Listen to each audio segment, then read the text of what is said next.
আজকে হরিণঘাটার যিনি এমএলএ অসীম সরকার বিজেপির একজন এমএলএ, এই এমএলএকে আমি বলবো সারা পশ্চিমবাংলা কেন সারা ভারতবর্ষ বিভিন্ন এলাকাতেই এর নামে এফআইআর হবে এবং একে আইনত শাস্তি দেখ, এটাই আমরা চাই। আমরা এসেছিলাম আজকে বাগনান থানায়। আমাদের হরিণঘাটার বিধায়ক অসীম সরকার যে একটা সম্প্রদায়কে উল্লেখ করে এবং কোরআন শরীফকে অপমানজনক কথাবার্তা এবং কুরুচিকর মন্তব্য যে করেছে, তার বিরুদ্ধে আমরা একটা এফআইআর করতে এসেছিলাম বাগনান। তার এই এফআইআরটা আমরা জমা করে সবাই একসঙ্গে এসেছি। আমরা সব সাথীরা আছি বাগনান বিধানসভা থাকতে, এবং অন্যান্য বিধানসভাতেও আমাদের সাথীরা এই এফআইআর করে চলেছে যেন একটা কঠোরতম শাস্তির ব্যবস্থা যেন হয়, সেই আশা রেখেই আমরা এফআইআর করেছি। আজকে আমরা বাগনান বিধানসভার কেন্দ্রের আমাদের বিভিন্ন অঞ্চল থেকে আজকে আমরা উপস্থিত হয়েছি বাগনান থানায়।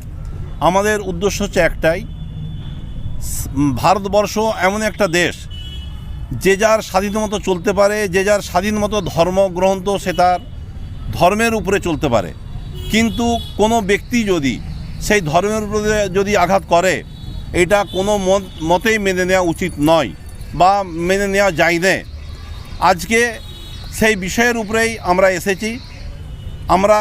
আমরা সমস্ত ধর্মকেই আমরা শ্রদ্ধার চোখে দেখি, যে যার ধর্ম সে তার কাছে, এবং কেউ যদি কোনো ধর্মের উপরে যদি আঘাত করে, এই আঘাত করাটা উচিত নয়। কারণ হলো যে প্রত্যেকের তার নিজস্ব ধর্মকে সে তার পালন করবে, এটাই আমাদের ভারতবর্ষ, এটাই আমাদের সংবিধান আমাদের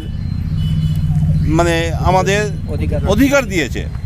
অতএব এই অধিকারের উপরে কেউ যদি হস্তক্ষেপ করে, তাকে অবিলম্বে সংবিধান অনুযায়ী, আইন অনুযায়ী তাকে শাস্তি দেওয়া উচিত বলে আমি মনে করি। আজকে হরিণঘাটার যিনি এমএলএ অসীম সরকার বিজেপির একজন এমএলএ, এই এমএলএকে আমি বলবো সারা পশ্চিমবাংলা কেন সারা ভারতবর্ষ বিভিন্ন এলাকাতেই এর নামে এফআইআর হবে এবং একে আইনত শাস্তি দেখ, এটাই আমরা চাই।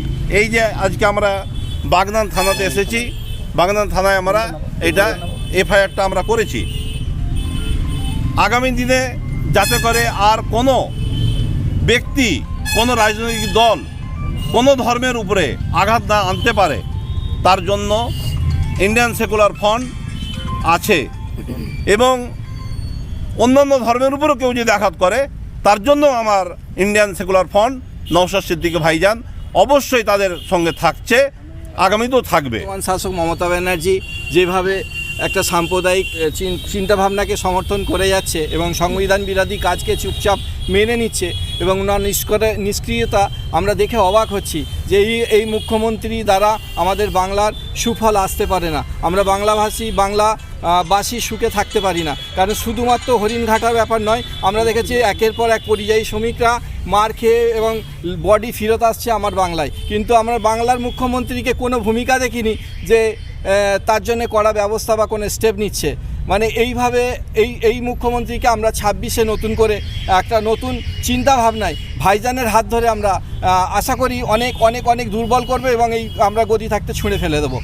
এটাই হচ্ছে আমাদের চিন্তাভাবনা, এবং আমরা প্রত্যেকটা পাড়ায় পাড়ায়, মহল্লায় মহল্লায়, গ্রামে গ্রামে এই প্রচার, কারণ আমরা যেভাবে অত্যাচার সহ্য করছি পিছিয়ে পড়া সম্প্রদায়, মুসলিম সম্প্রদায়, তা আমাদের এই সহ্য আর আমরা বহন করতে পারছি না।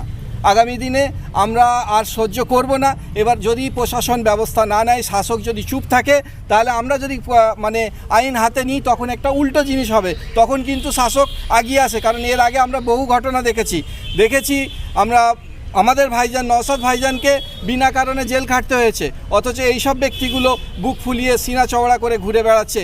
এর আগে অর্জুন সিং বলেছে, এখন হরিণঘাটার বিধায়ক বলছে, তাহলে এইভাবে বলতেই থাকবে আর আমরা চুপচাপ সহ্য করব, এটা কোনো দিনই হতে পারে না।